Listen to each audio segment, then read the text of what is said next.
So, what's up mga tol? Kumusta na po kayo lahat? Sana po lagi po tayong nasa maayos na kalagayan.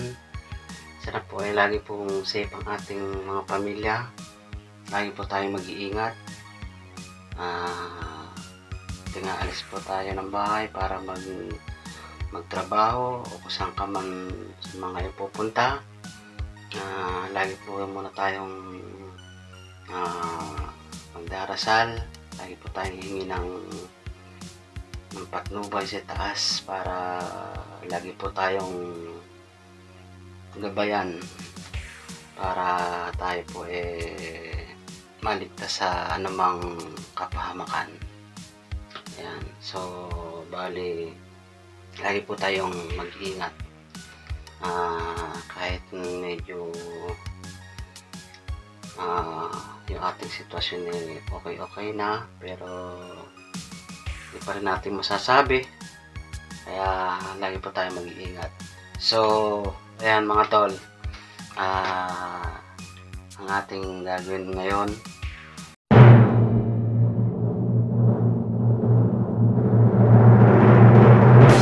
gagawa ulit tayo ng isang sculpture. Ito yun. So, dito natin ulit siya iuukit. Ayan. Dito sa Styro na ito. Ang makapal. Ayan. Makapal ito. So, katulad ng ginawa natin, para siyang 3D painting. Ayan. Iuukit natin siya. Tapos, ilalagay natin siya sa frame. So, ngayon, ang gagawin natin ay isang sikat din to. Ayan. So, hindi ko muna siya bibigyan ng pangalan para surprise. Ayan. So, ito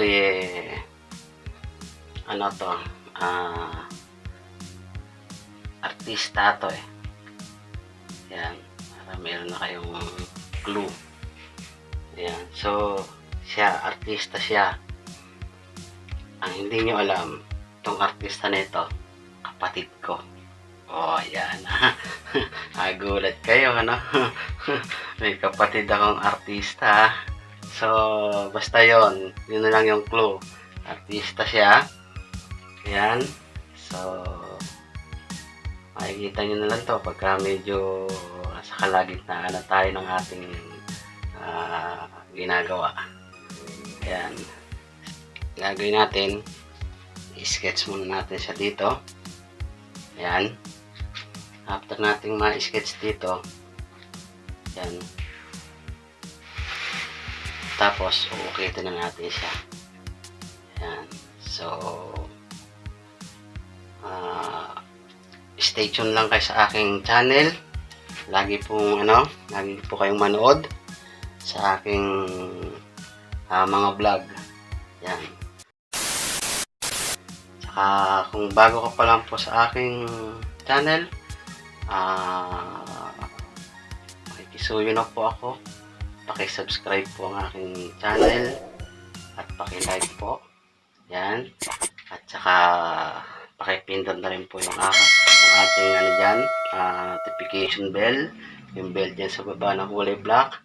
Paki-select po sa all. Yan, para updated po kayo sa aking mga videos na gagawin sa aking mga vlog. Para lagi nyo pong makapanood ang aking video. Yan. So, ito mga tol. Umpisahan na natin to para matapos na natin. So, ayan mga tol. Simulan na natin to. Okay.